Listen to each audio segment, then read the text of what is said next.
The salt-crusted lens cap slipped from my fingers for the third time that evening, clattering against the polished marble tiles of the Villa Tramontana's terrace. I cursed under my breath in English, then Italian, then that hybrid language I'd developed after 6 months of freelancing through Mediterranean resorts, scraping together enough euros to keep my veterinary degree dreams alive.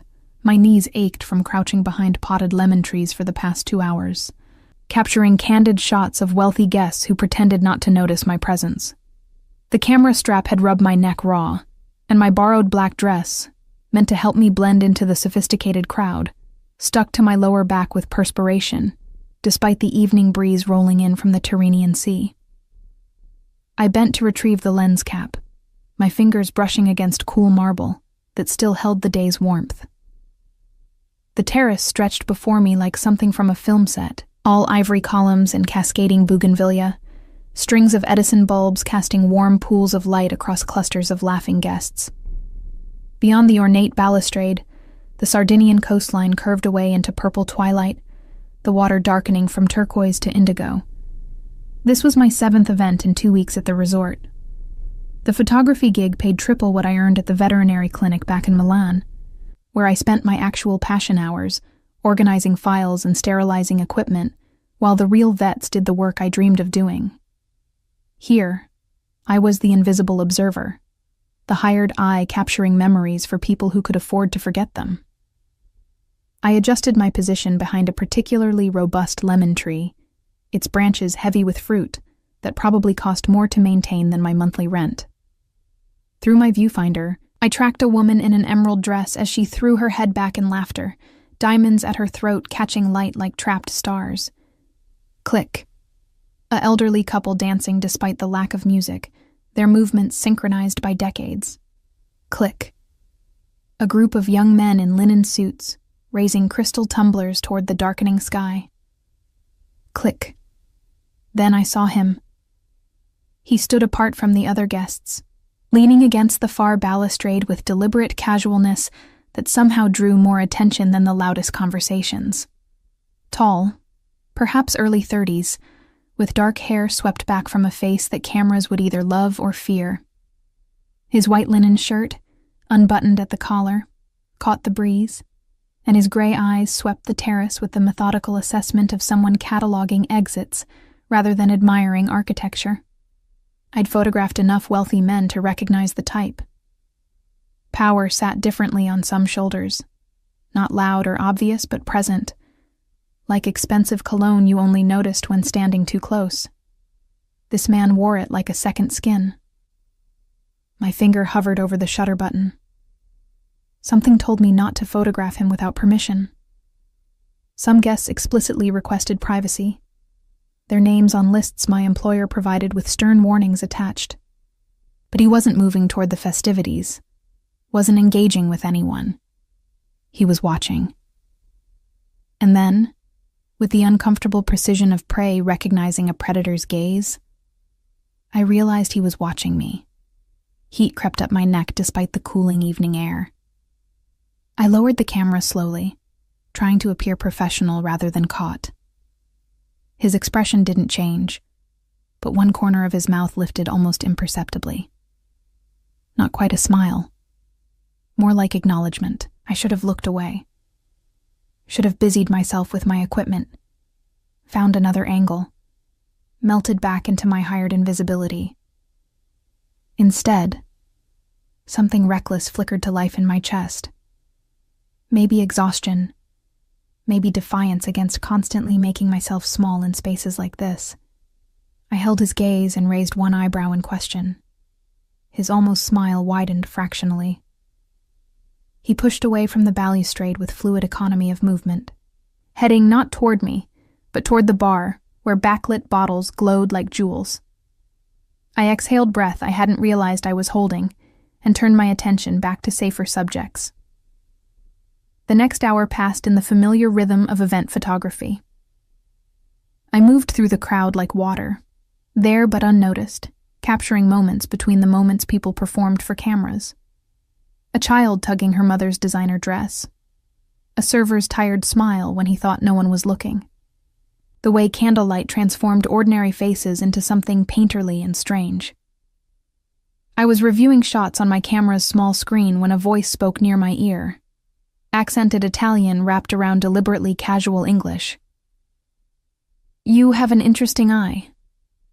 I turned to find him standing closer than social convention usually allowed, close enough that I caught the scent of expensive cologne and something else beneath it. Leather, maybe. Or gunpowder.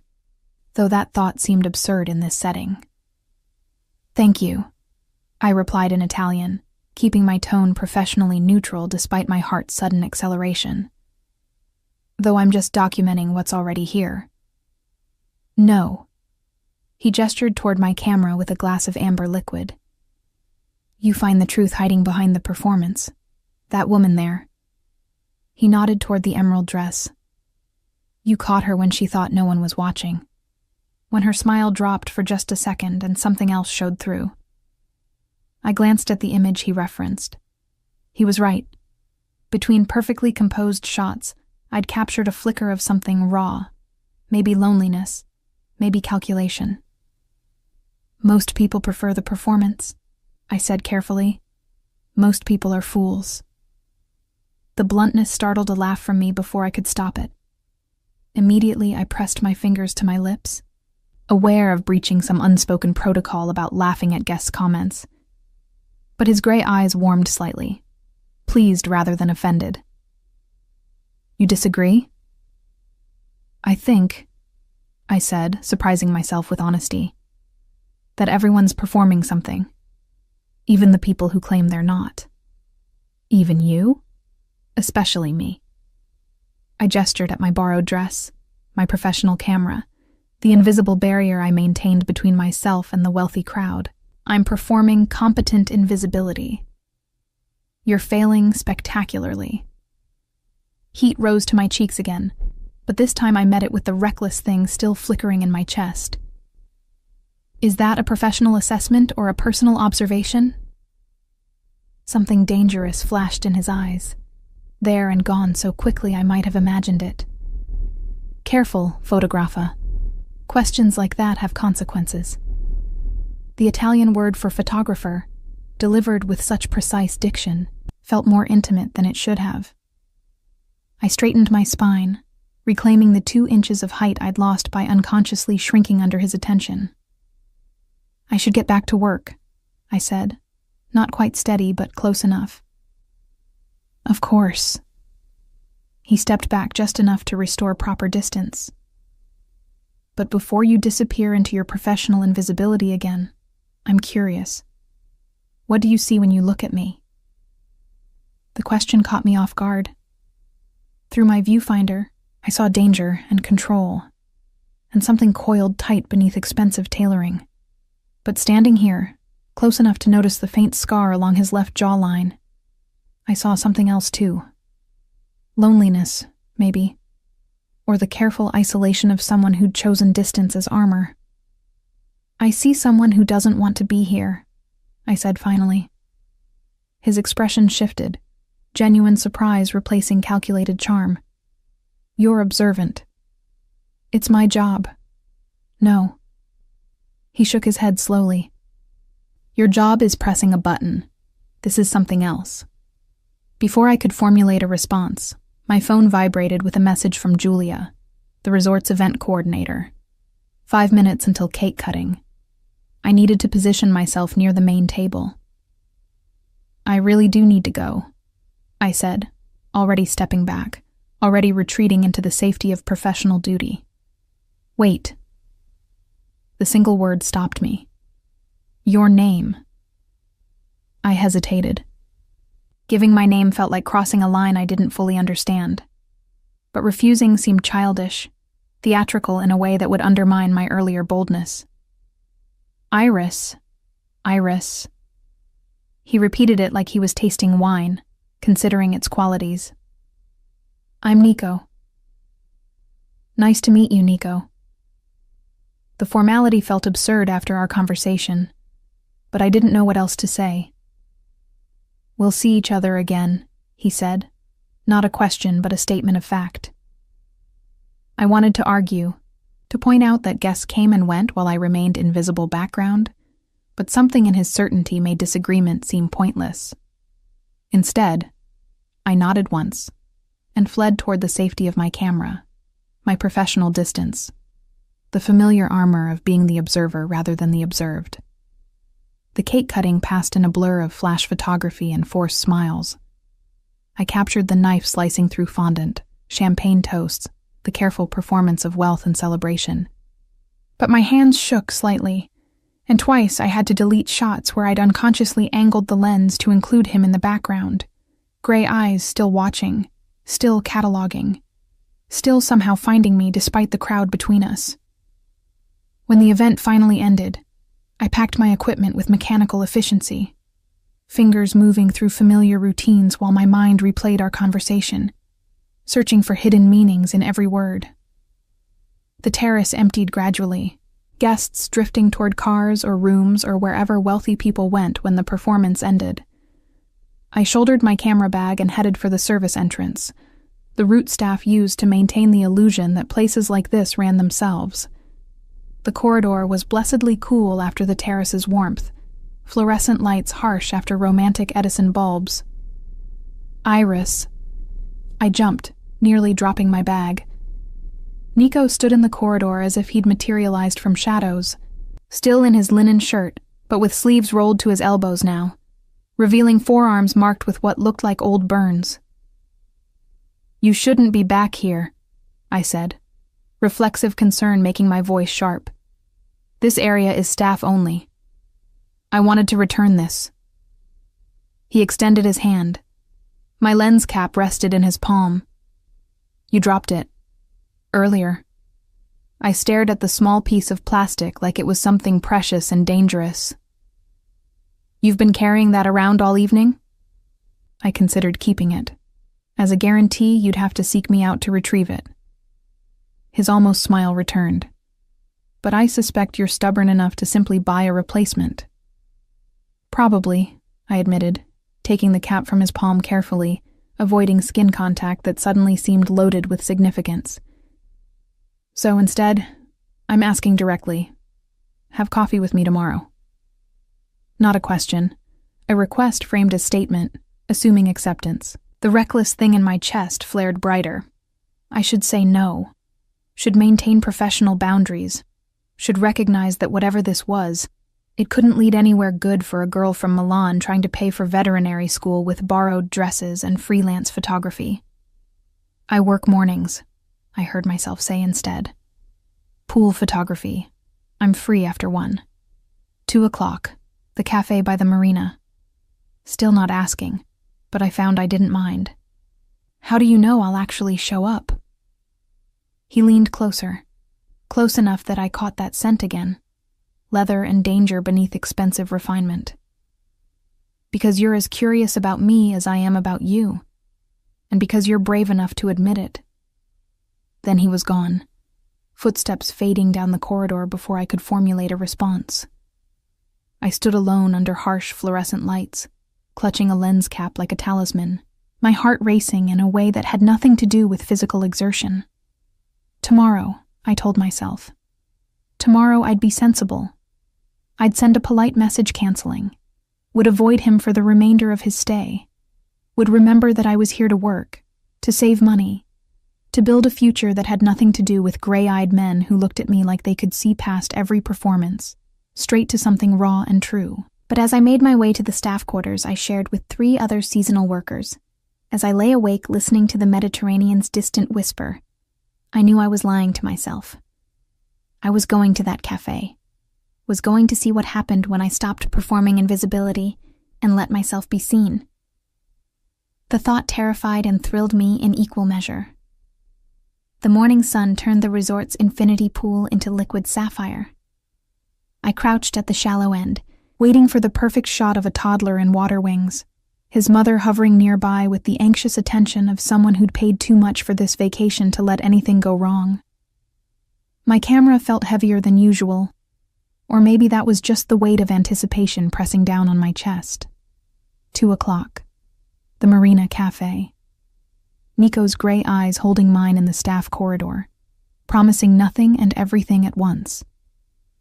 "Iris, can you get one of him jumping in?"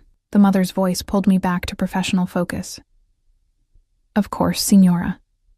I adjusted my lens, tracked the child's gleeful leap, captured water diamonds scattering in sunlight. Click. The moment suspended forever in pixels and memory. I'd been photographing pool scenes for 3 hours when I felt it, that specific prickling awareness of being watched. My gaze swept the terrace automatically, cataloging guests sprawled on loungers, couples sharing tropical drinks, children shrieking with the particular pitch that only poolside joy produced. He sat at a table beneath a white umbrella, laptop open but clearly ignored, coffee growing cold while he watched me work.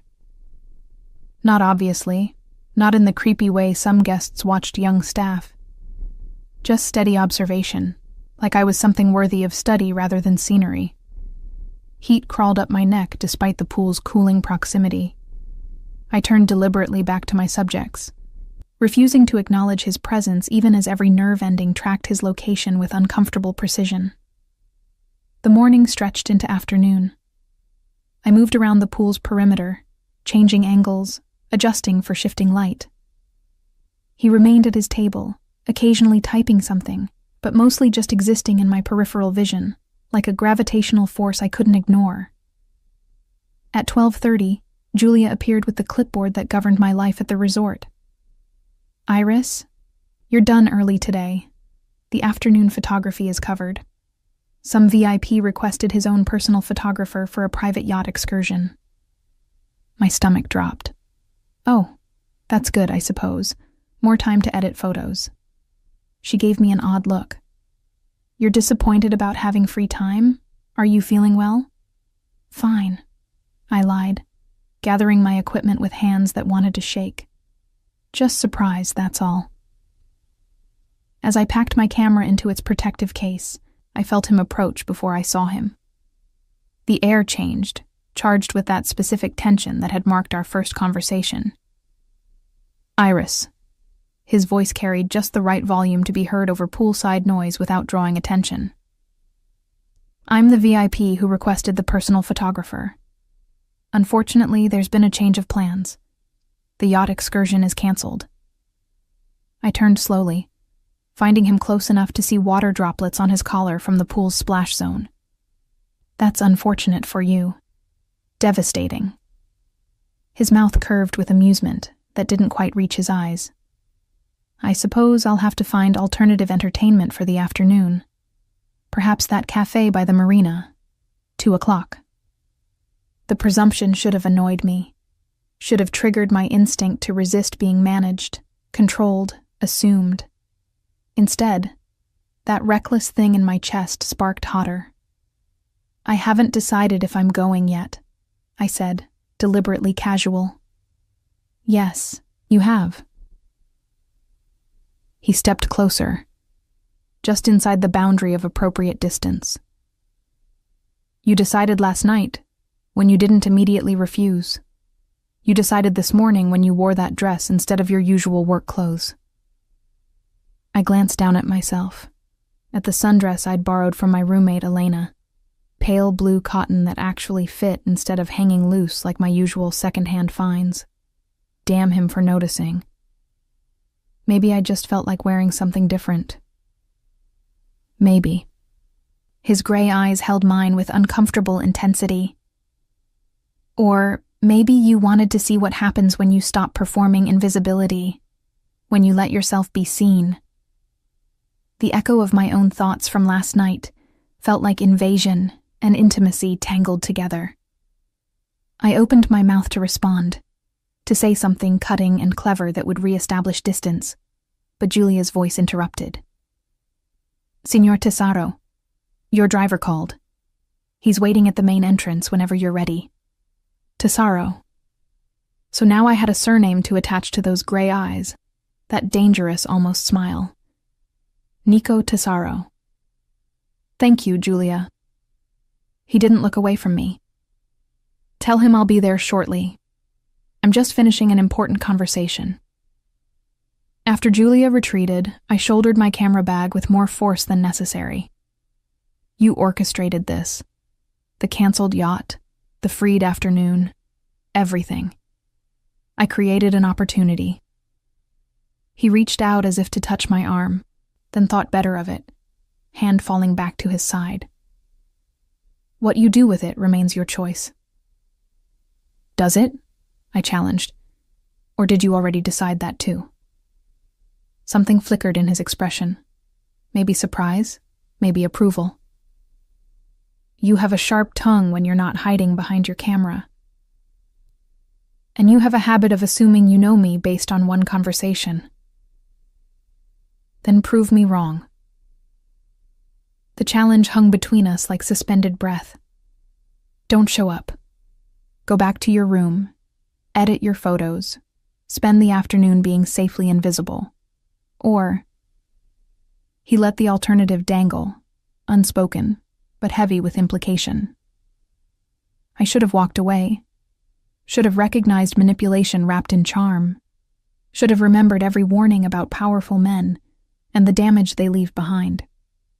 But standing there in borrowed blue cotton, with chlorine scent in my hair, and my camera bag weighing down my shoulder, I couldn't remember why safety mattered more than the electric anticipation racing through my veins. 2:00, I said finally. But if you're late, I'm leaving.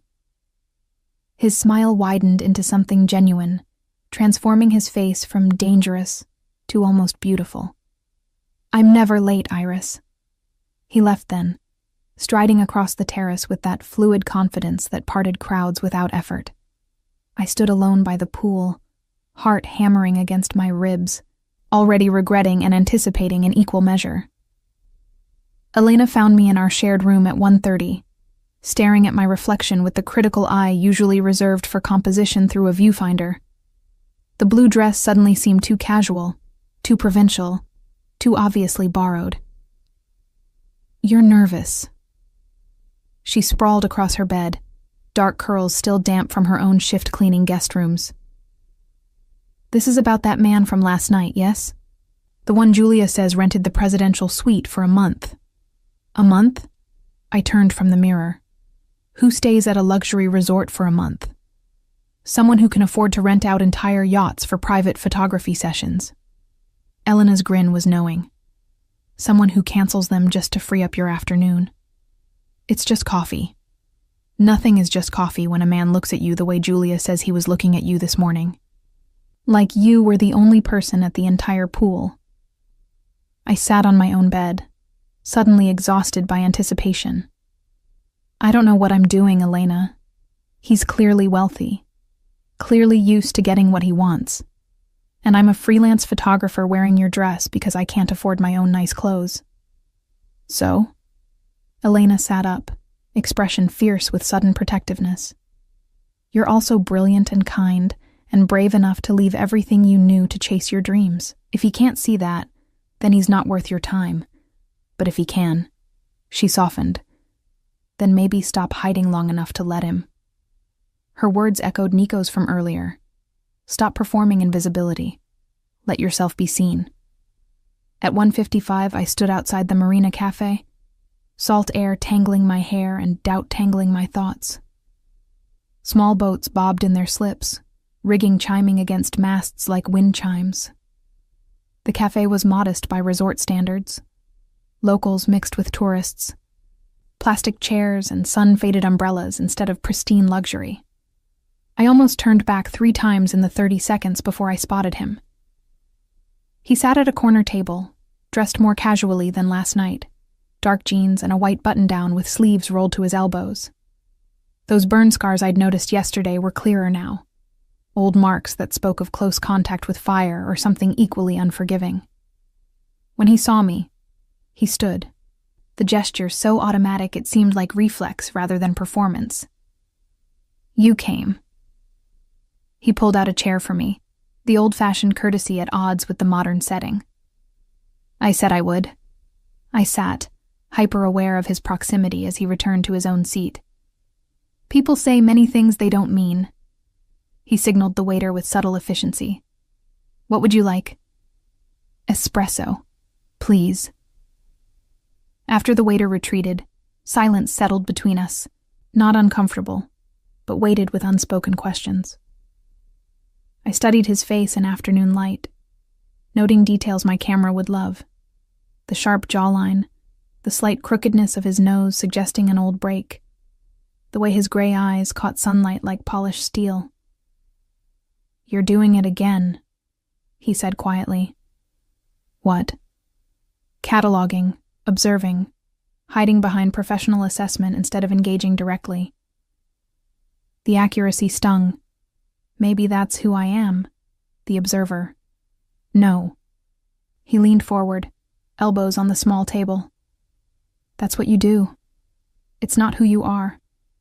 Last night, when you challenged me in the corridor, when you raised your eyebrow instead of shrinking back, that was who you are. You don't know me well enough to make those distinctions. Then tell me. His intensity didn't waver. Tell me who Iris is when she's not performing competent invisibility. The waiter returned with our coffee, buying me a moment to gather scattered thoughts. The espresso was perfect, rich and bitter and grounding. I wrapped both hands around the small cup, needing something to hold on to.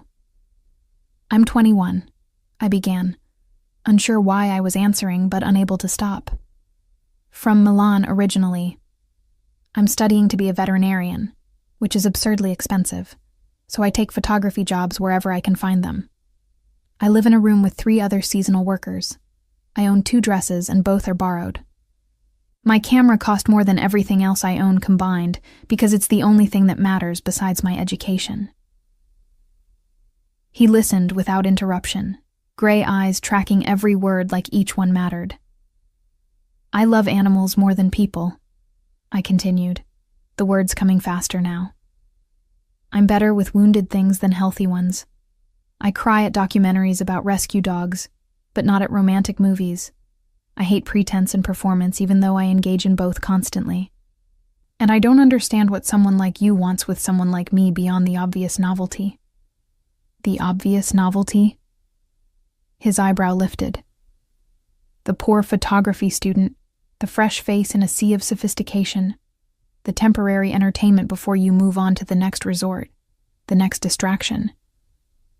Instead of offense, something like pain flickered across his features. "Is that truly what you think?" I don't know what to think. I set down my espresso cup before my trembling hands betrayed me. "You appear out of nowhere. You watch me work. You manipulate my schedule. You look at me like..." I faltered. "Like what?" "Like I matter." The admission came out small, vulnerable, everything I tried not to be. The silence that followed felt enormous. A seagull cried overhead. Boat rigging chimed its endless percussion. The world continued its normal rotation while I sat exposed, having revealed more than I'd intended. "You do matter," Nico said finally, his voice carrying a roughness I hadn't heard before. "More than you know. More than I can explain sitting at a cafe in broad daylight." That sounds ominous. It's honest. He reached across the table, not quite touching my hand, but close enough that I felt the warmth of his skin. "I came to this resort to conduct business. Legitimate business involving property acquisition for horse breeding operations. I expected 2 weeks of tedious meetings and expensive meals with people I don't respect. Instead, I found you hiding behind lemon trees, capturing truth between performances, challenging me with raised eyebrows instead of submissive smiles." I don't submit easily. His gray eyes flashed with something dangerous and thrilling. "I'm counting on it." Heat pooled low in my stomach, unfamiliar and unsettling. I pulled my hand back, needing distance from the intensity building between us. "Tell me about the horses," I said, desperate for safer ground. He accepted the deflection with grace, settling back in his chair. "I breed and trade thoroughbreds. Mostly for racing, some for dressage. My family has owned land in Tuscany for generations, olive groves primarily, but I've converted much of it to stables and training facilities." "That's why you're here? Looking at property?" Sardinia has excellent breeding stock. I'm considering acquisition. Something shifted in his expression. But I'm also here because I needed distance from complications on the mainland. What kind of complications? The kind that involve people expecting things I'm not willing to give. His vagueness felt deliberate. Business associates with different visions for the future. Family with traditional expectations. I wanted to press further, but something in his closed expression warned against it.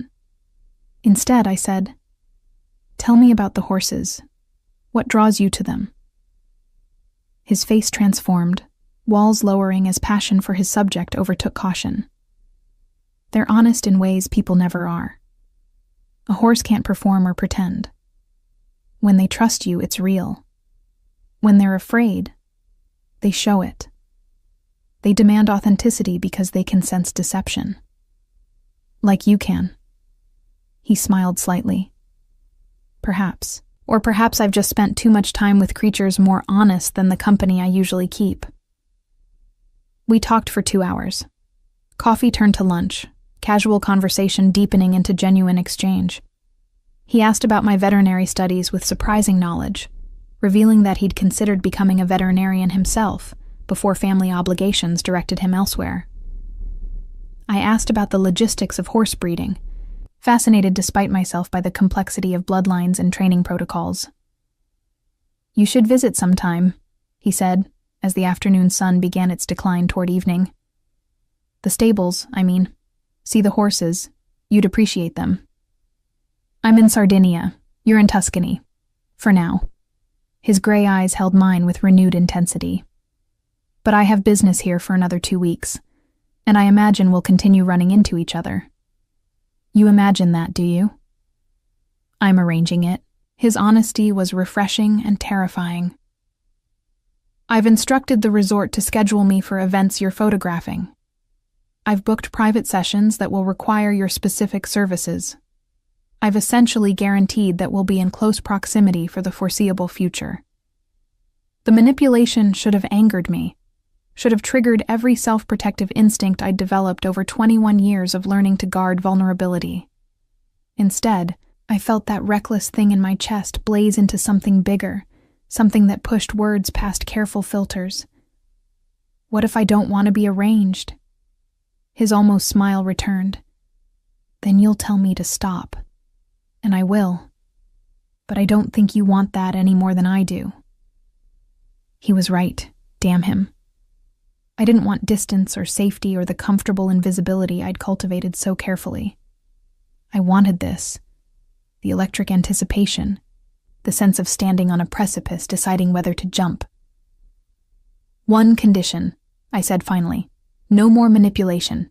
If you want to see me, ask directly. I'll decide honestly, but I won't be managed." Something like respect flickered in his gray eyes. "Agreed. Though I reserve the right to create opportunities you might not otherwise have." "Such as?" "Such as a private tour of a thoroughbred breeding operation tomorrow afternoon. The owner is someone I'm negotiating with. He's agreed to let you photograph his horses for your portfolio in exchange for professional shots of his champion mare." My heart jumped. Access to purebred horses, the kind I'd only seen in textbooks and dreams. Professional quality photos for my portfolio. The opportunity to combine my two passions in a way my current resort photography never allowed. That's manipulative. That's creating opportunity. He stood, extending his hand formally. "What do you say, Iris? Will you spend tomorrow afternoon photographing horses with me?" I looked at his extended hand, at the burn scars marking his forearms, at gray eyes that saw past every performance to something raw and true beneath. Every instinct warned caution. Every fiber of my being screamed yes. I placed my hand in his. "Tomorrow afternoon, but only because the horses deserve good photography." "Of course." His fingers closed around mine, warm and calloused, and sending electricity straight to my core. "Only for the horses." We both knew I was lying. And somehow, That made it perfect. The breeding facility sat in Sardinia's interior, where tourism surrendered to agriculture, and the Mediterranean's azure gave way to dusty olive groves. Nico's car, a sleek black Range Rover that whispered money without shouting it, navigated the winding road with practiced ease, while I pressed my forehead against the cool window, watching landscape transform from coastal luxury to rural authenticity. Nervous? His voice pulled me back from scattered thoughts. Excited, I corrected, then admitted, maybe both. The facility appeared around a bend, white stucco buildings arranged around paddocks where horses grazed in afternoon sun. Nothing ostentatious, just clean lines and obvious care, the kind of operation that prioritized animals over impression. Marco Santini met us at the main stable, a weathered man in his 60s with calloused hands and kind eyes. He greeted Nico with familiar warmth that suggested history beyond business transactions. "This is Iris." Nico introduced me with his hand at the small of my back, possessive and protective in equal measure. "The photographer I mentioned." "Welcome, Signorina." Marco's handshake was firm. "Any friend of Nico's is welcome here, though I warn you my horses are terrible models. They refuse to hold still." I liked him immediately. The best subjects never do. He led us through the facility, explaining bloodlines and breeding protocols while I photographed equipment, architecture, the interplay of light through stable doors. But my real focus waited in the far paddock, a magnificent chestnut mare whose coat gleamed like burnished copper. "Luna Rosa," Marco said with obvious pride. "Red Moon. She won 2 derbies before I retired her to breeding. Best horse I've ever owned. Through my viewfinder, she was perfection. I spent 20 minutes capturing her movement, the powerful grace of muscles beneath that copper coat, sunlight catching her mane as she tossed her head with aristocratic disdain. "You're good at this," Nico observed quietly, standing close enough that I felt his warmth despite the afternoon heat. "Photography?" "Reading them. Understanding what they're showing you beyond the surface." I lowered my camera, finding his gray eyes watching me with the same intensity I'd directed at the mare. "Horses are easier than people. They don't hide what they feel. Some people don't either." He reached out, brushing a strand of hair from my face with fingers that lingered just slightly too long. "When they forget to perform." Heat that had nothing to do with Mediterranean sun spread through my chest. Before I could respond, Marco called us to the main stable where he'd prepared lunch. Simple bread and cheese and wine on a table overlooking the paddocks. We ate and talked, conversation flowing easily between horse breeding and veterinary science, between Nico's Tuscan operations and my Milan studies. Marco shared stories about Luna Rosa's racing career, about the patience required to earn a horse's trust, about the responsibility inherent in creating life through careful breeding. "Your generation understands this better than mine did," he said to me, refilling my wine glass. "We saw horses as tools, investments. You see them as partners, individuals. It's better." "Not all of our generation feels that way," I countered, thinking of classmates who viewed veterinary medicine purely through financial lens. "But you do." Marco's observation carried weight. "Nico, she has the instinct, the thing that can't be taught." Something passed between the two men, a communication beyond words that made me feel simultaneously included and excluded. After lunch, I photographed Luna Rosa extensively, capturing every angle, every expression, building a portfolio piece that would demonstrate technical skill and artistic vision. Nico stayed close but not intrusive, occasionally offering suggestions about angles or lighting that revealed surprising photographic knowledge. "You know this stuff," I accused during a break, reviewing images on my camera's screen. "I took a course once, photography basics." He shrugged. "Thought it might be useful for documenting horses." "And was it?" His almost smile appeared. "Not really." I'm better with subjects that don't require lenses between us. The implication hung heavy in the air between us, charged with the tension that had been building since yesterday's cafe conversation. I turned back to my camera, needing the safety of professional focus. We left the facility as evening approached, Marco embracing us both with genuine warmth and making me promise to send him the photos once edited. The drive back began in comfortable silence, windows down to catch cooling breeze, landscape blurring past in gold and green. "Thank you for today," I said as we descended toward the coast. "Access like that, with a horse like Luna Rosa, it's beyond what I could arrange myself. You earned it through your skill." Nico kept his eyes on the winding road. "Marco doesn't allow just anyone to photograph his champion. He saw what I saw, your genuine respect for the animals. Still, I know you arranged it for me." "I created opportunity," he corrected with slight amusement. "You executed it beautifully." We stopped at a scenic overlook where the road curved above the sea, distant waves catching sunset gold. Nico parked, and we stood at the stone railing, watching light transform water into liquid amber. "Can I ask you something?" The question escaped before caution could stop it. "Always." "That first night at the event, you said I had an interesting eye, but you were watching me long before I photographed anything. Why?" He was quiet for so long I thought he wouldn't answer. When he spoke, his voice carried unusual vulnerability. "Because you were the only person there who wasn't performing. Everyone else wore masks, played roles, projected whatever version of themselves they wanted the world to see. But you." He turned to face me fully. "You were just yourself. Tired, determined, slightly annoyed at your borrowed dress. Real. Maybe I was performing too. Maybe invisibility was my mask. No." He reached out, fingers gentle against my jaw, turning my face toward his. "Invisibility was your protection. There's a difference." His thumb traced my cheekbone, the touch setting every nerve ending alight. We stood close enough that I caught that scent again, leather and danger and something uniquely him.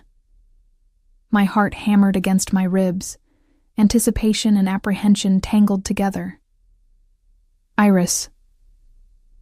My name on his lips felt like permission and warning at once. "If I kiss you right now, everything changes. Maybe I want things to change. You don't understand what you're saying. Then explain it to me." The challenge came out breathless but defiant. Instead of answering, he closed the distance between us, his mouth finding mine with surprising gentleness. The kiss started soft, questioning, giving me space to retreat. But I didn't retreat. I leaned into him, hands finding his shoulders, opening to his exploration with the same reckless certainty that had characterized every interaction since we met. He deepened the kiss, one hand tangling in my hair, while the other pulled me flush against him. I tasted wine on his tongue, felt the controlled power in his frame, surrendered to sensation with abandon I didn't recognize but refused to question. When we finally broke apart, both breathing hard, he rested his forehead against mine. "Everything changes now," he repeated, voice rough. "I know. No, you don't." He pulled back enough to meet my eyes, his gray gaze darker now, stormy. "But you will." The cryptic warning should have frightened me, should have triggered all my carefully cultivated self-preservation. Instead, it only made me want him more, want to understand the shadows behind those gray eyes, want to be the person who saw past his performances the way he saw past mine. We drove back to the resort in charged silence, his hand finding mine across the console, fingers intertwining like they belonged there. When we reached the main entrance, he walked me to the staff quarters like some strange inversion of normal dating protocols. "Have dinner with me tomorrow," he said at the door to my building. "Are you asking or arranging?" His smile was genuine. "Asking." though I've already made reservations at the resort's best restaurant just in case. Presumptuous. Hopeful. He lifted my hand to his lips, the gesture old-fashioned and devastating. Say yes, Iris. Standing there with my hand in his, still tasting him on my lips, still feeling the imprint of his body against mine, I couldn't remember why I'd ever considered saying no. Yes. His smile transformed his face into something beautiful and dangerous. Good. 7 o'clock. Wear something that makes you feel powerful. I only have borrowed dresses. Then borrow the one that makes you feel like you could conquer the world. He released my hand with obvious reluctance. Because tomorrow, I want to see you with all your armor dropped, all your performances abandoned, just Iris in her full truth. The prospect terrified and thrilled me in equal measure. After he left, I stood in the cooling evening, fingers pressed to lips that still tingled from his kiss, and wondered what I'd set in motion. Inside, Elena took one look at my face and squealed. You kissed him. He kissed me. The distinction felt important. And she bounced on her bed with uncontained excitement. And everything changed.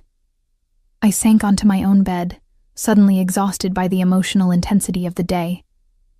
Elena, I don't know what I'm doing. He's clearly wealthy, clearly connected in ways I don't understand. And I'm falling for him anyway.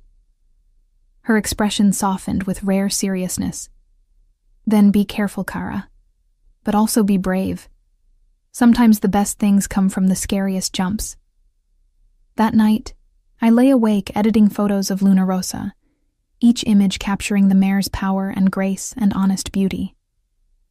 But my mind kept returning to the overlook, to Nico's warning, to the feel of his mouth on mine, and the certainty that I'd crossed a line from which there was no return. Everything changes now.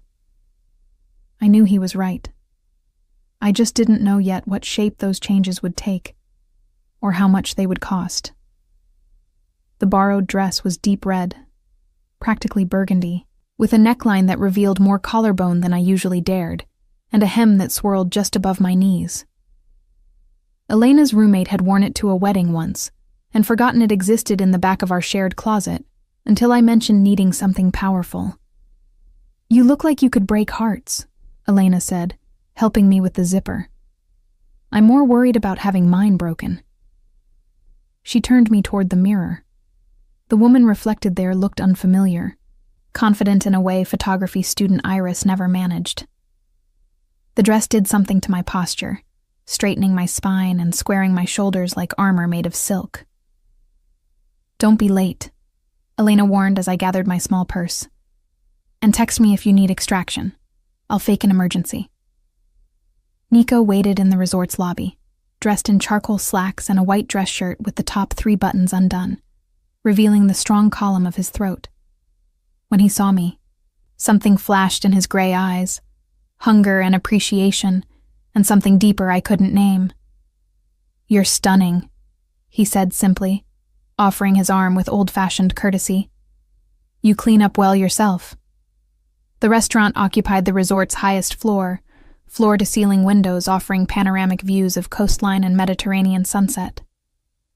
The maitre d' led us to a private corner table that felt simultaneously exposed and intimate, visible to other diners but separated by enough space to create illusion of isolation. This is too much, I whispered, as Nico held my chair. It's barely enough. He took his own seat, gray eyes never leaving my face. You deserve restaurants like this every night, not just borrowed moments between photography shifts. The compliment made heat rise to my cheeks. I'm happy with my life. Are you? It wasn't challenge, but genuine question. Or have you convinced yourself to be content with less than you deserve? Before I could formulate response, a sommelier appeared with wine recommendations that meant nothing to me beyond impressive-sounding French regions. Nico ordered with easy authority, then turned his attention back to me with focus that made the rest of the room disappear. Tell me about your family, he said as our wine arrived. Not much to tell, only child. My parents run a small restaurant in Milan. Nothing fancy but steady. They thought my veterinary dreams were impractical, suggested I study business instead. I swirled wine in my glass, watching candlelight catch liquid ruby. We don't talk much anymore. Because you chose your path over their approval. Because I refused to be practical when I could be passionate. The admission came easier than expected. What about you? You mentioned family expectations. His expression shuddered slightly. My father built our family business from nothing. Olive groves initially, then expansion into wine, properties, various ventures. He expected me to follow his exact blueprint. But you chose horses instead.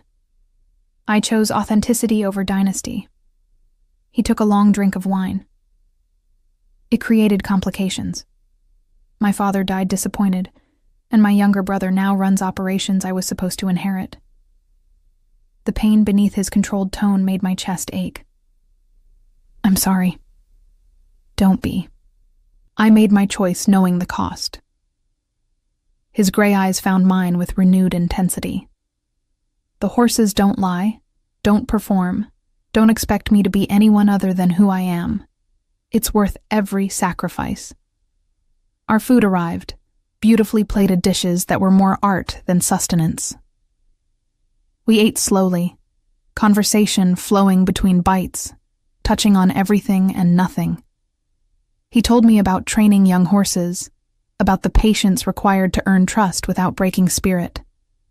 I told him about my favorite veterinary rotation, working with rescue animals whose resilience humbled and inspired me.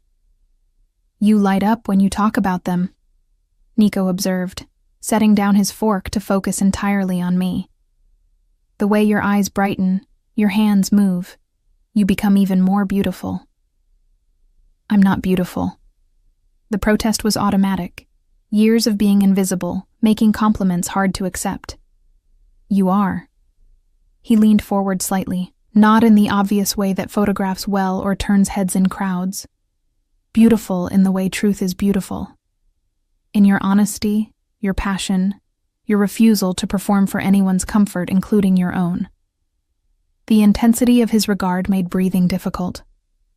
I reached for my wine glass, needing something to do with hands that wanted to reach for him. Iris. His voice dropped lower, intimate despite surrounding chatter. I need to tell you something. About who I am, what I do beyond horse breeding. Warning bells rang distant in my mind. Okay. He was quiet for a moment, seeming to weigh words carefully.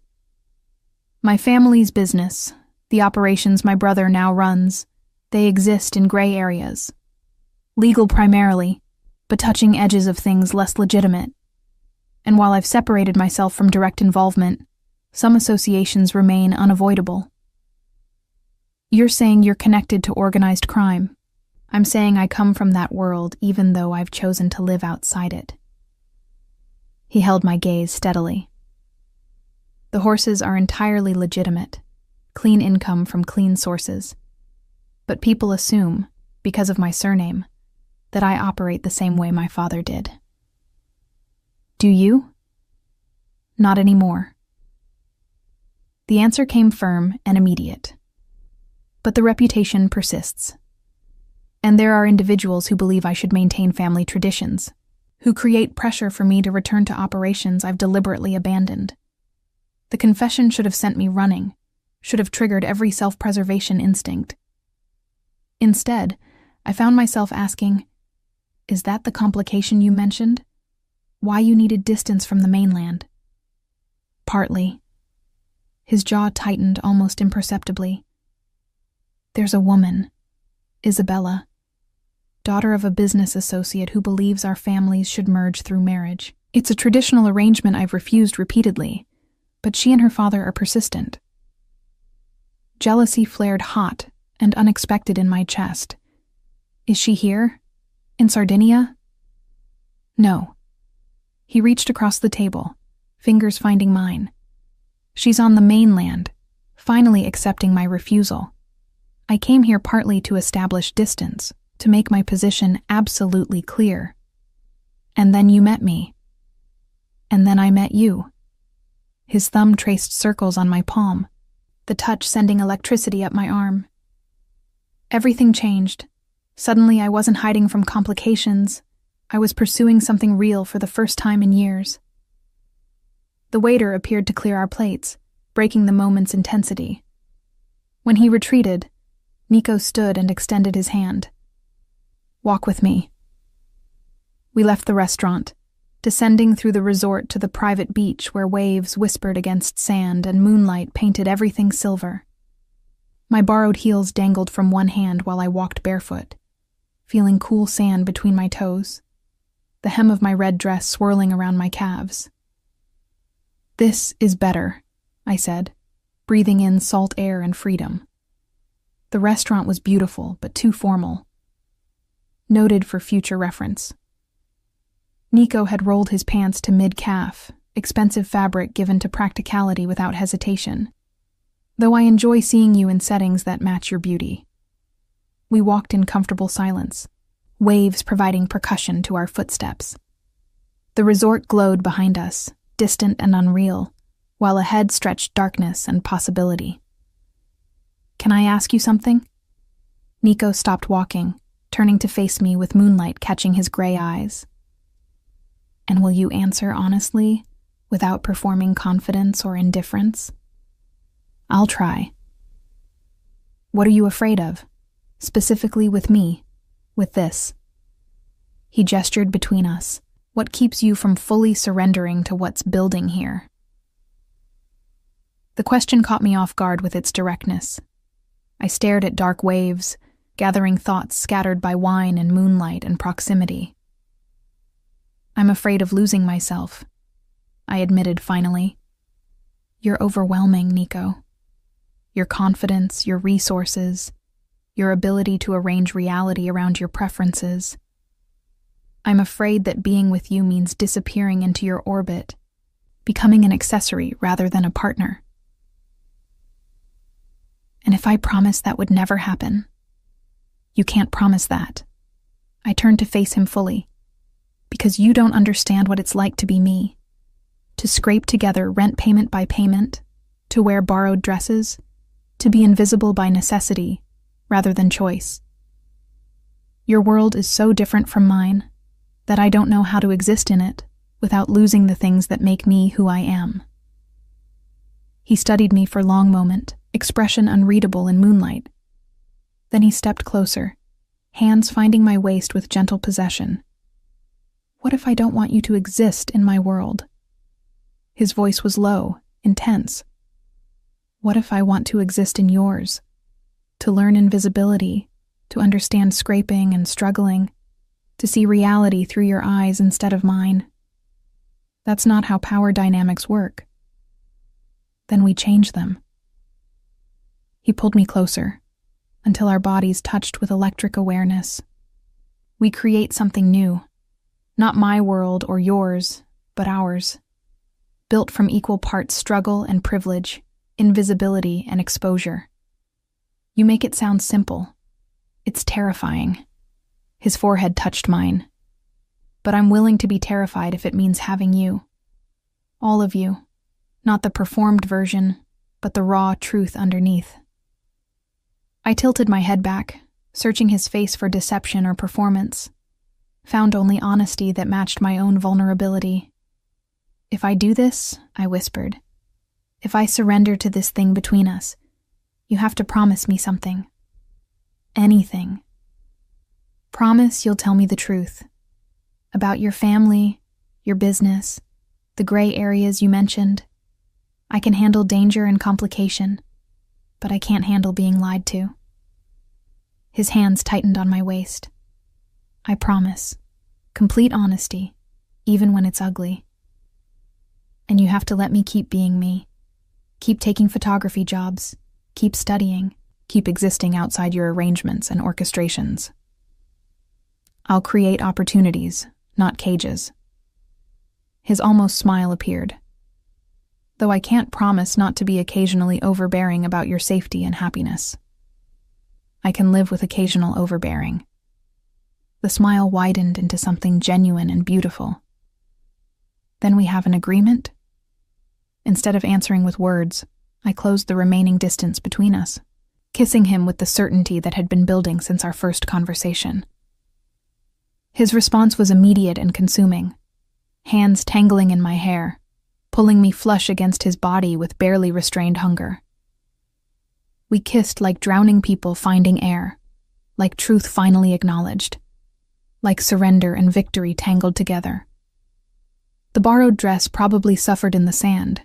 My carefully arranged hair definitely fell from its pins, and I couldn't bring myself to care about anything beyond the feel of his mouth on mine, his hands claiming my body, the sound of waves and heartbeats creating symphony around us.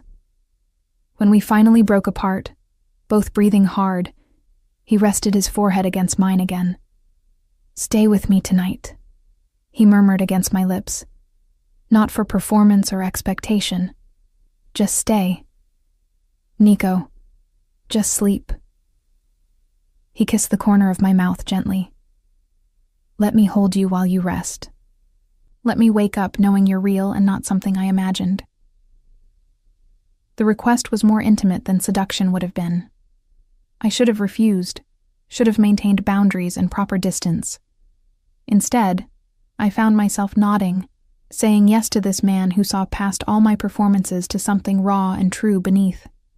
We walked back to the resort hand in hand, sand-covered and wind-blown and perfectly content. In his suite, the presidential one that Marco had mentioned, he gave me one of his shirts to sleep in and didn't comment when it fell to mid-thigh, enormous on my smaller frame.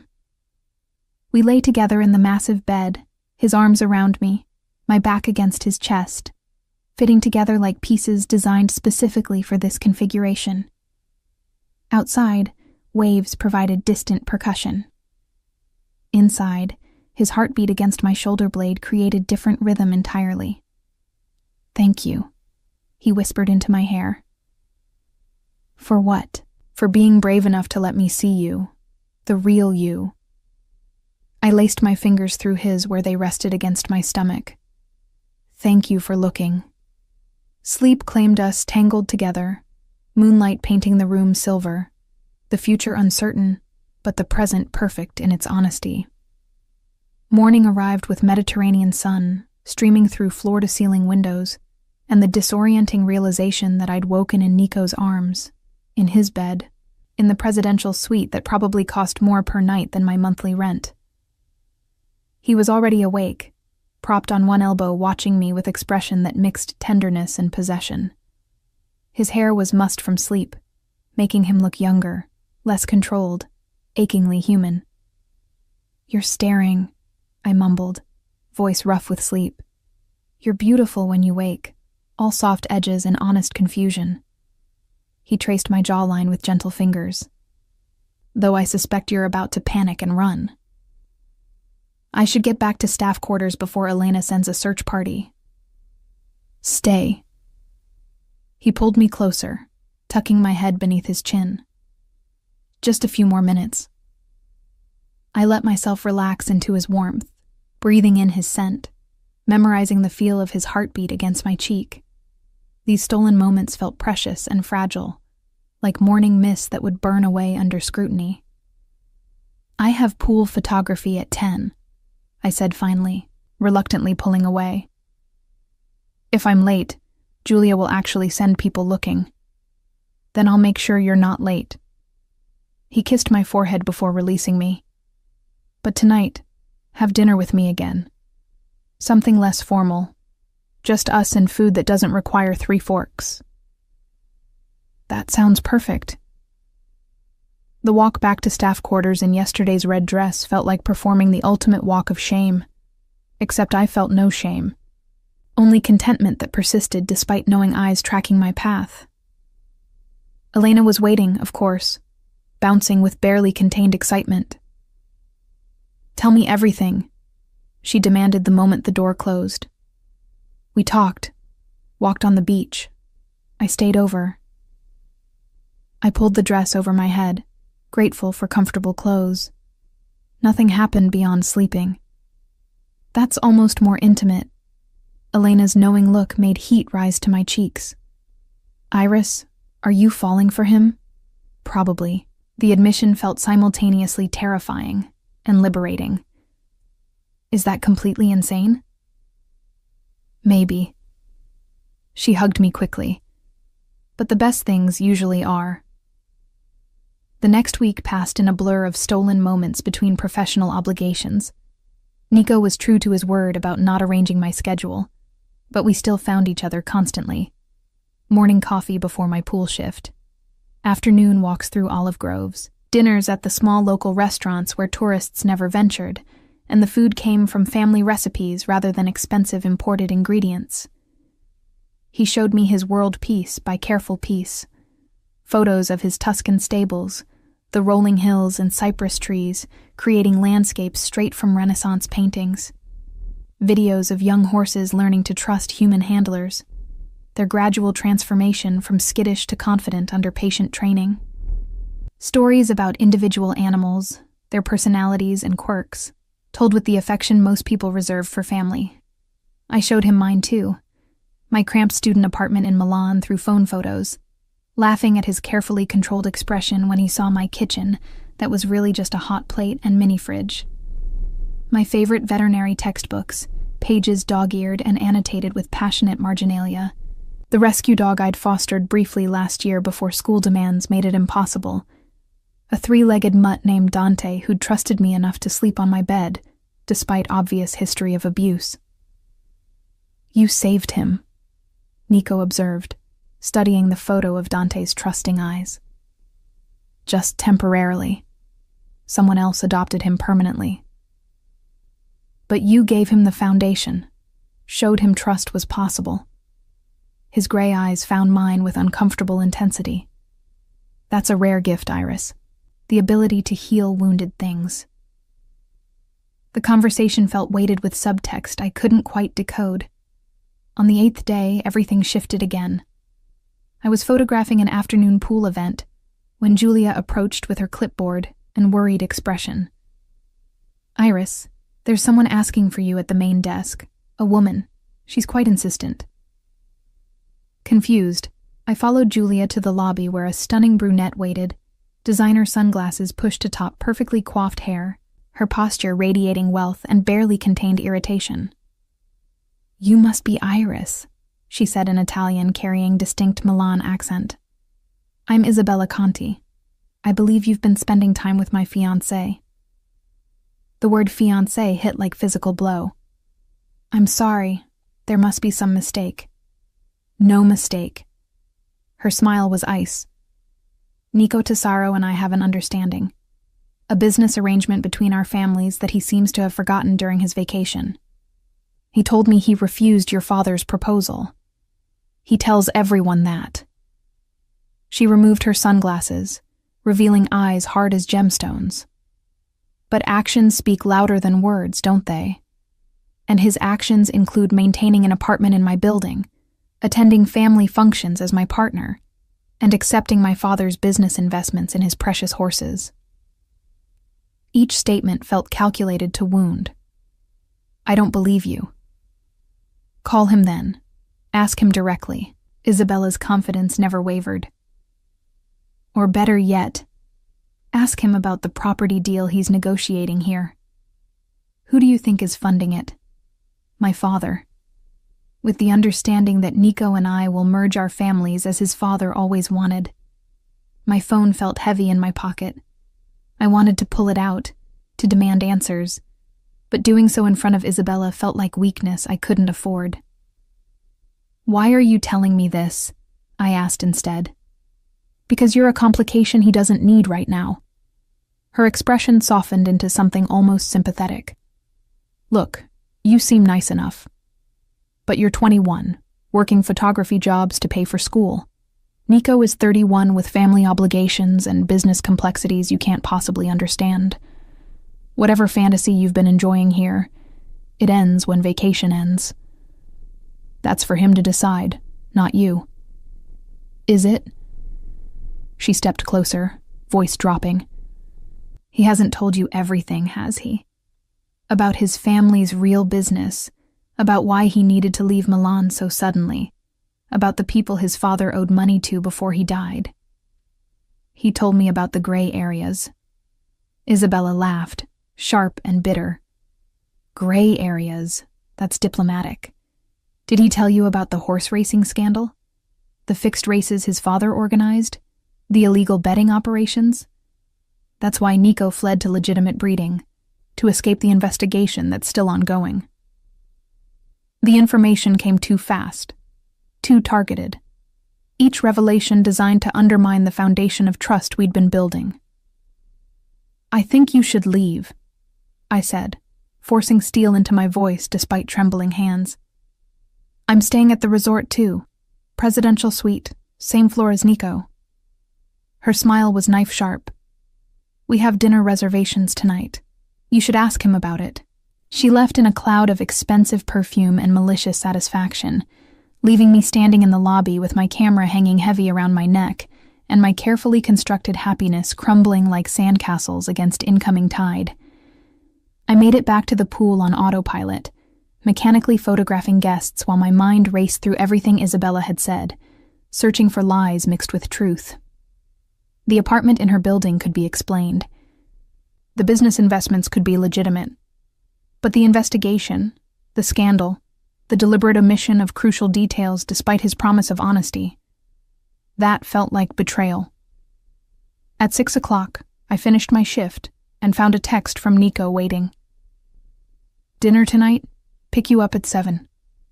My fingers trembled as I typed back. We need to talk. You're sweet. Now. His response was immediate. Come up. I'm here. The elevator ride to the presidential floor felt endless. I rehearsed confrontations in my head, practiced staying calm and rational, reminded myself to listen before judging. But when he opened the door, worry clear in his gray eyes, all my preparation evaporated. Isabella was here, I said without preamble. She told me some very interesting things about your family business and your engagement.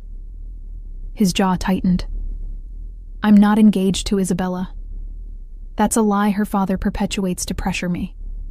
But you do have an apartment in her building. You do attend functions with her.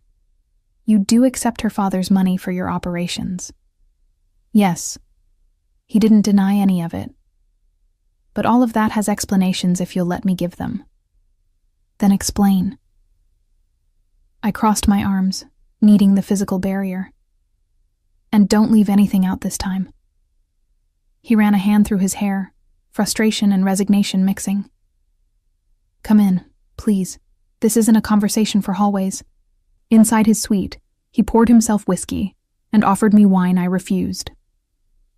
Standing by those floor-to-ceiling windows overlooking the Mediterranean, backlit by sunset, he looked simultaneously powerful and vulnerable. My father was involved in illegal racing operations. He began without preamble. Fixed races, illegal betting, money laundering through purse winnings.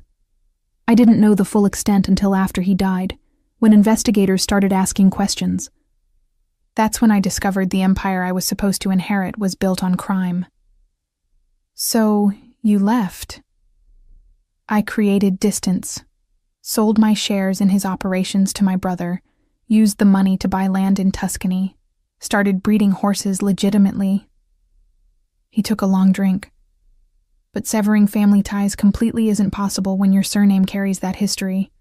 People still assume, still expect. Including Isabella's father. Especially him. Nico turned to face me directly. Conti and my father had arrangements. When I refused to continue them, Conti suggested merging families through marriage would preserve the relationship. I've refused repeatedly, but he's persistent. The apartment Isabella mentioned belongs to my brother, but it's in a building Conti owns, so she sees me there during family obligations and assumes connection that doesn't exist. And his money funding your Sardinia acquisition? That's where it gets complicated. He set down his glass with careful precision. I did accept Conti's investment, but on legitimate terms with legal contracts.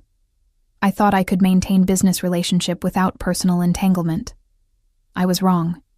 He and Isabella are using that financial connection to claim deeper ties. The explanation felt honest, but incomplete. What did you mean by people your father owed money to before he died? Isabella made it sound dangerous. His expression darkened. My father died owing money to organizations that don't forgive debt. They approached me about assuming those obligations. I refused. That's partly why I came here, to establish distance while my lawyers handle negotiations. So there are dangerous people looking for you. Looking for money they believe they're owed. But my lawyers are making it clear those debts died with my father. He moved toward me slowly, like approaching a skittish horse. Iris, I should have told you all of this sooner. I promised honesty, and I failed to deliver complete truth. That's on me. Yes, it is. Anger and hurt warred in my chest. You let me fall for you while hiding the fact that you're connected to criminal investigations and dangerous debts, and a woman who thinks she's your fiancé. I'm not connected to investigations. I'm distancing myself from them. The debts are being legally resolved, and Isabella is delusional, not my fiancé. He reached for my hands, holding them gently when I didn't pull away. But you're right. I should have laid all of this out before things got serious between us. Why didn't you? Because I'm selfish. His honesty was brutal. I wanted this. You. The way you see me as just Nico, not as my father's son or my family's legacy. I wanted to exist in the space we created before reality complicated it. Reality is always there, Nico. Ignoring it doesn't make it disappear. I know. He pressed his forehead to mine, eyes closing. I know. And I'm sorry. But please, please don't walk away because I was too much of a coward to be fully honest from the beginning. I should have pulled back. Should have demanded time to process. Space to think clearly without his proximity clouding judgment. Instead, I found myself asking the question that mattered most. Are you in danger? Real, physical danger from these people your father owed? Not immediate danger. My lawyers are handling it. He opened his eyes, gray gaze holding mine. But I won't lie and say it's completely resolved. There's always risk when you refuse powerful people. And Isabella? Is a complication I'm ending permanently. I'll make it clear to both her and her father that there will never be anything between us, business or personal. The conviction in his voice felt real, but trust, once cracked, required more than words to repair. I need time, I said finally, stepping back from his embrace. To think about all of this, to decide if I can handle the complications you come with. Pain flashed in his eyes, but he nodded. I understand. Take whatever time you need. I'll be here. I left his suite feeling bruised and confused, my phone already ringing with Elena's concerned call. That night, I told her everything while she plied me with wine and outrage in equal measure. The question is, she said after hearing the full story, can you live with his past? Because men like him, they don't come without baggage. The real question is whether the present and future are worth carrying that weight. I didn't have an answer. Not yet. But as I lay awake, staring at the ceiling while my roommates slept, I kept returning to the same truth. Despite everything, despite the lies of omission and the dangerous complications, I was still falling. The question was whether I'd hit bottom or learn to fly. 3 days passed in careful avoidance. I took early morning and late evening photography shifts, times when Nico wouldn't reasonably be at the pool or restaurants. I threw myself into editing work, building my portfolio with the Luna Rosa photos that had turned out even better than hoped. I existed in the comfortable numbness of routine, not thinking, just doing. But on the 4th morning, Marco Santini called my phone directly. Signorina Iris, I hope you don't mind. Nico gave me your number. His warm voice carried concern. I have an emergency. Luna Rosa, she's in distress. The vet I usually use is on the mainland and can't get here for hours. Nico mentioned you're studying veterinary medicine. I know it's presumptuous, but is there any chance? I'll be there in 30 minutes. Professional instinct overrode personal turmoil. What are her symptoms? Sweating, pawing the ground, won't eat. Started 2 hours ago and getting worse. Possible colic. Keep her walking if you can. Don't let her roll. I'm leaving now. I grabbed my basic veterinary kit, the one I'd assembled from school supplies, and kept religiously updated, and ran for the staff parking lot where Elena's borrowed scooter waited. The drive to Marco's facility felt endless, my mind racing through differential diagnoses and treatment options, while simultaneously dreading the inevitable encounter with Nico. He was there when I arrived, standing outside Luna Rosa's stall with Marco, both men's faces etched with worry. Our eyes met briefly before I focused on what mattered. Show me.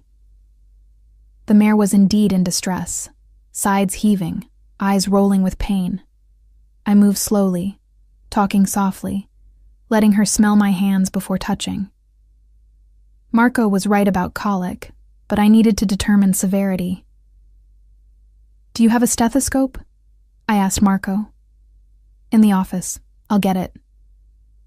While he ran, I continued my gentle examination, checking vitals, assessing the mare's distress level. Nico watched from outside the stall, not interfering but present, his gray eyes tracking every movement. Marco returned with the stethoscope, and I listened carefully to Luna Rosa's gut sounds, relief flooding through me at what I heard. Gas colic, not impaction. She needs to keep moving and we need to monitor closely, but this should resolve with conservative treatment. Thank God. Marco sagged against the stall door. What do we do? I spent the next 3 hours managing Luna Rosa's care, administering the limited medications I had in my kit, keeping her moving when she wanted to lie down, monitoring her vitals with obsessive frequency. Gradually, painfully, she improved. The sweating decreased, her gut sounds normalized, and finally she showed interest in food again. She's through the worst, I announced, exhausted but satisfied. But she needs monitoring for the next 24 hours, and you should still have your regular vet examine her. You saved her. Marco hugged me with surprising strength. Thank you, Iris. Thank you. I just did what any veterinarian would do. You did it with love. He pulled back, eyes suspiciously bright. Luna Rosa knew she could trust you. That matters more than technical skill. After Marco left to make calls, I found myself alone in the stable with Nico, who'd stayed through all 3 hours without complaint or interference. Luna Rosa dozed peacefully now. The crisis passed, leaving only awkward silence between us. That was impressive, he said quietly. Watching you work, you became someone else. So certain, so capable. That's who I really am. I stroked Luna Rosa's neck gently. The photographer, the invisible girl, that's the performance. This is truth. I know. He moved closer, still maintaining careful distance. I've watched you with every animal we've encountered. You transform. It's beautiful. Don't. I turned to face him. Don't use compliments to smooth over the fact that you lied to me. I omitted. There's a difference. Not when you promise complete honesty. He was quiet for a long moment, gray eyes searching my face. You're right. And I can't take that back or fix it with pretty words. All I can do is promise to do better moving forward. If there is a moving forward. Is there? The vulnerability in his voice cracked something in my chest. Because these last 3 days without you have been hell, Iris. I've respected your need for space, but I can't keep pretending I'm fine with it. I'm not fine. I'm miserable. Good. The word came out harsher than intended. You should be. I am. He stepped closer, close enough that I caught his scent. But I'm also in love with you. Completely, terrifyingly in love. And I don't know how to fix this except to keep proving that I'm worth the risk. The confession stole my breath. Nico, let me finish. His hands found my shoulders, gentle but desperate. I've ended all business dealings with Conti, completely severed the relationship, even though it means losing significant investment. I've had my lawyers draft a formal statement to Isabella and her father, making it absolutely clear there will never be anything between us, and I've hired a firm to handle my father's remaining debts so I can have legal separation from that entire mess. You did all that in 3 days? I did all that in 3 hours after you left my suite. His gray eyes held mine with uncomfortable intensity. Because losing you isn't an option I can accept. I'll burn every bridge, cut every connection, rebuild everything from nothing if that's what it takes to prove I'm choosing you. Completely. Without reservation. Tears threatened, but I blinked them back. That's too much pressure. I can't be responsible for you destroying your life. You're not destroying it, you're saving it. He pulled me closer until our foreheads touched. My life before you was carefully constructed emptiness, expensive and hollow. You make everything real. You make me want to be better than my father's legacy. I'm scared, I admitted, the words barely audible. Scared of losing myself in your world. Scared of complications I don't understand. Scared of caring this much about someone I've only known 2 weeks. I'm terrified too. His confession matched mine. Terrified that you'll decide I'm not worth the risk. That my past outweighs our present. That you'll choose safety over the beautiful, messy thing we're building. We stood there in the stable, surrounded by the scent of hay and horses. Luna Rosa's peaceful breathing providing gentle percussion. The afternoon sun slanted through gaps in the walls, painting everything gold. If I do this, I said slowly, if I choose you despite everything, I need promises. Anything. Complete honesty. No more omissions. No more protecting me from ugly truths. I promise. And I keep my independence. My photography. My studies. My life separate from yours, even as we build something together. I promise. Though I reserve the right to support and encourage aggressively, a small smile tugged at my lips despite everything. And you accept that I come with complications too. Student debt, unstable income, family that doesn't approve of my choices. I'll love every complicated piece of you. He kissed my forehead gently. Your debt is our problem to solve together. Your unstable income gives me opportunities to create legitimate work for your skills.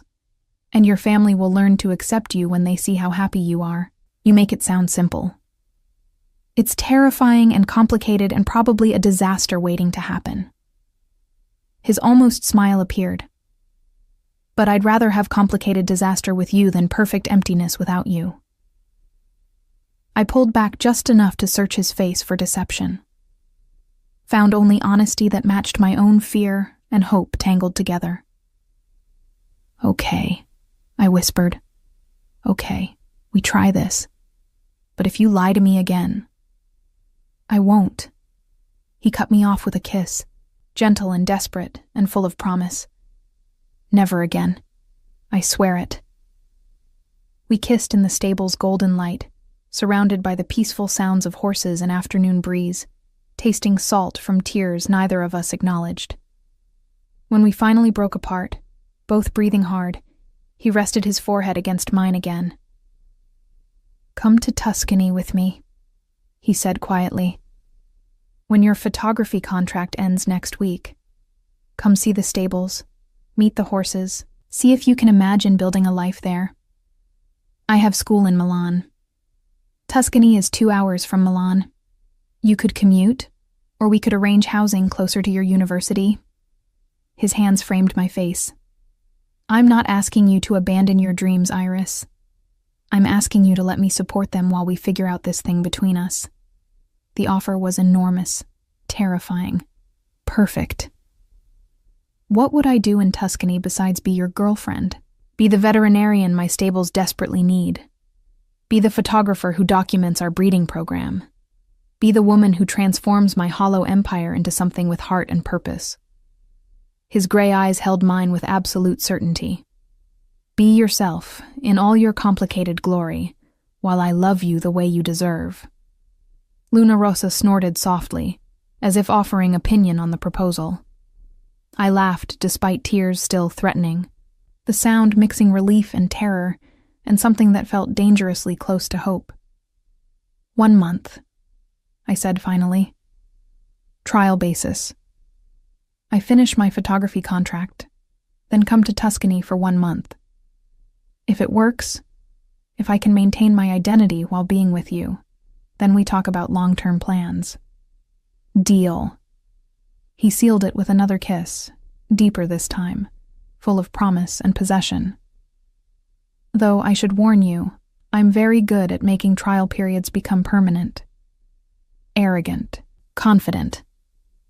His smile was pure mischief. There's a difference.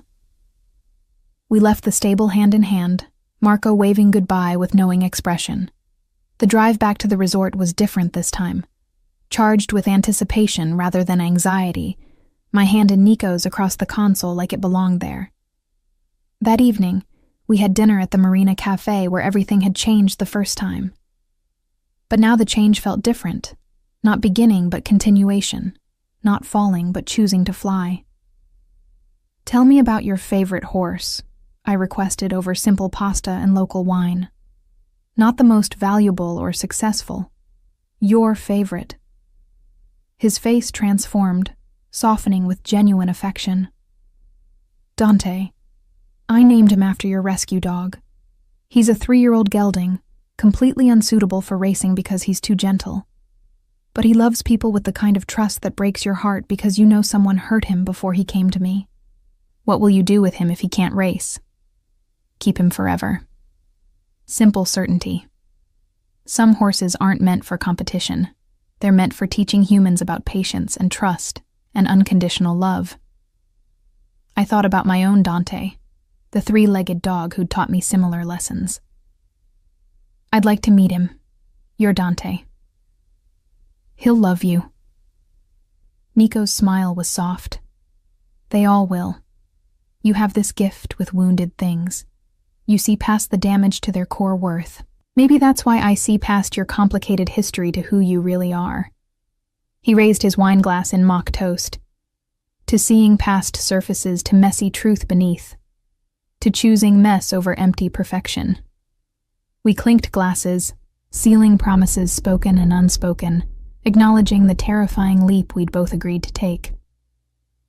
The rest of my week at the resort passed in a blur of photography and stolen moments with Nico. We walked beaches at sunrise, explored village markets in afternoon heat, talked until late night about everything and nothing. He showed me architectural plans for stable expansion, asking my input about veterinary considerations. I showed him my portfolio, letting him critique with surprising photographic knowledge. Isabella left after the 3rd day, her departure marked by cold glare in my direction that I met with steady confidence I'd earned through choosing risk over safety. On my final night at the resort, Nico took me to a secluded beach cove accessible only by boat. We swam in moonlight, my borrowed bikini, red, always red now, floating around me like flower petals, while he watched with barely restrained hunger. "Who let you wear that?" he demanded when I emerged from the water, wrapping around me with possessive warmth. "You're not my owner," I replied, echoing my earlier defiance but softer now, playful rather than defensive. "Not yet." His mouth found the sensitive spot below my ear. "But I'm working on it." Presumptuous. Confident. He pulled back to look at me, gray eyes dark with desire and something deeper. "And completely certain that you're it for me, Iris. The one who changes everything." I kissed him instead of answering with words, tasting salt and moonlight and future possibilities. The wave that hit us pushed me tighter against him, his hands on my waist keeping me steady while the ocean tried to separate us. "I've got you," he murmured against my lips. "Always." And standing there in moonlight with Mediterranean waves surrounding us, his arms strong and steady around me, I chose to believe him. 1 month later, I stood in the main stable of Nico's Tuscan property, watching sunrise paint cypress trees gold, while Dante, the horse, not the dog, nuzzled my shoulder with gentle trust. My photography equipment sat ready to document the morning training session, but for now, I just stood, breathing in the scent of hay and horses and possibility. Nico found me there, wrapping around me from behind, his chin resting on my shoulder. Second thoughts? Constant thoughts. I leaned back into his warmth. But no regrets. Good. He kissed my temple. Because I have a surprise for you. Should I be worried? Probably. His almost smile warmed his voice. I contacted the University of Milan. They have a program that lets veterinary students do clinical rotations with private practices. I've registered my stables as approved site. You can complete your remaining requirements here while also working as our official veterinarian. The offer stole my breath. Nico, that's opportunistic? He turned me to face him. Creating openings you might not otherwise have? Absolutely. But also genuine solution that lets you pursue your passion while we build this together. I searched his face for manipulation, found only honest desire to support my dreams alongside his own. One condition, I said, echoing our conversation from weeks ago. Anything. You let me pay rent, or contribute somehow financially. I won't be kept. His expression softened. Deal, though I reserve the right to occasionally spoil you with things you won't let yourself buy. Occasionally overbearing. It's my love language. I laughed, the sound mixing joy and exasperation and deep affection. Then I suppose I'll learn to speak it. We kissed in the stable's golden light, surrounded by patient horses and endless Tuscan sky, building something terrifying and beautiful from mess and truth, and stubborn refusal to choose safety over passion. 6 months later, during a charity gala at a prestigious venue in Florence, I photographed Nico receiving an award for his conservation breeding program. He looked devastating in formal attire, powerful and controlled, every inch the successful businessman. But when he spotted me behind my camera, his careful mask dropped into genuine smile that was only for me. And in that moment, captured forever in pixels and memory, I saw truth beneath every performance. The girl who'd hidden behind lemon trees, performing invisible competence while secretly yearning to be seen, had found the man who looked past every barrier straight to her core. And together, we were building empire of horses and healing, of truth chosen over comfortable lies, of love earned through honesty rather than performance. It wasn't perfect. His family complications still surfaced occasionally. My student debt remained real and daunting. We fought about his overprotectiveness and my stubborn independence with passionate intensity that occasionally worried the horses. But it was real, messy, complicated, terrifyingly authentic. And standing in that Florence gala, watching him accept accolades while his gray eyes searched the crowd for me, I knew with bone-deep certainty that I'd made the right choice. I'd chosen to fly.